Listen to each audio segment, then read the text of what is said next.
Hi friends, welcome back to our channel. இப்போ நம்ம கெண்டை மீன் குழம்பு தான் வைக்க போகிறோம். வாங்க எப்படி வைக்கிறதுன்னு பார்க்கலாம். எலுமிச்சைப்பழம் சைஸ் அளவுக்கு புளியை ஊற வச்சுருக்கேன். 4 வெங்காயம், 3 தக்காளி, ஒரு பச்சை மிளகாய் எடுத்து வச்சுருக்கேன். அப்புறம் தேங்காய் ஒரு மூடி, அதையும் கீறி வச்சுருக்கேன். இப்போ இதெல்லாம் நம்ம அரைச்சிடலாம். இப்போ நம்ம அரைச்சாச்சு. இப்போ ஒரு பாத்திரம் எடுத்துக்கிட்டு அதில் புளி கரைச்சி வச்சுருக்கோம்ல, அந்த புளி தண்ணியை சேர்த்துக்கலாம். இதுக்கப்புறம் வெங்காயம், தக்காளி, பச்சை மிளகாய் அரைச்சி வச்சுருக்கோம். 3 ஸ்பூன் தனியாக எடுத்து வச்சு மீன் ஃப்ரை பண்ணுறதுக்கு மசாலா கூட இது ஆட் பண்ணிக்கலாம். பேலன்ஸ் உள்ளது எல்லாத்தையுமே இந்த புளி தண்ணியோடு சேர்த்துக்கலாம். அரைச்சி வச்சுருக்க தேங்காவையும் இது கூட சேர்த்துக்கலாம்.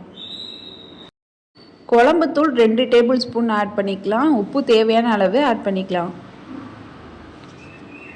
இதுக்கப்புறம் கருவேப்பிலை கொத்து உருவி போட்டுக்கலாம்.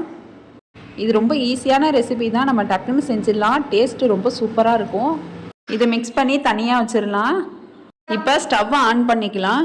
மண் சட்டி எடுத்து வச்சுக்கலாம். இப்போ தேவையான அளவு ஆயில் சேர்த்துக்கலாம்.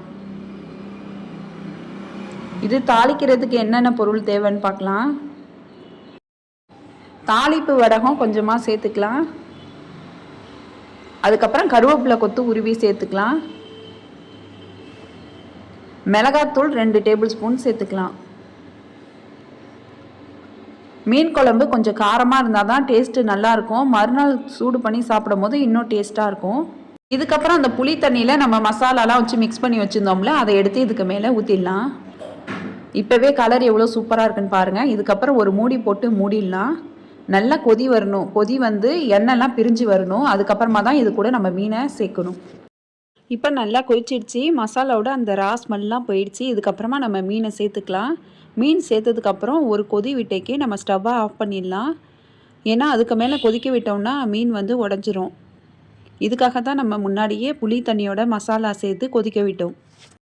இப்போ மூடி போட்டு மூடிட்டு ஒரு கொதி வந்தைக்கு பார்க்கலாம். மீன் சேர்த்ததுக்கப்புறமா ஒரு கொதி வந்துருச்சு. மீன் வெந்துருச்சு. இதுக்கப்புறமா மல்லித்தலையை சேர்த்துட்டு நம்ம ஸ்டவ்வை ஆஃப் பண்ணிடலாம். தேங்காய் பால் சோறு கூட இந்த மீன் குழம்பு சாப்பிடும் போது அல்டிமேட்டாக இருக்கும். இப்போது சுவையான நாட்டு மீன் கெண்டை மீன் குழம்பு ரெடி ஆயிடுச்சு. இந்த ரெசிபி நீங்களும் ட்ரை பண்ணி பாருங்கள்.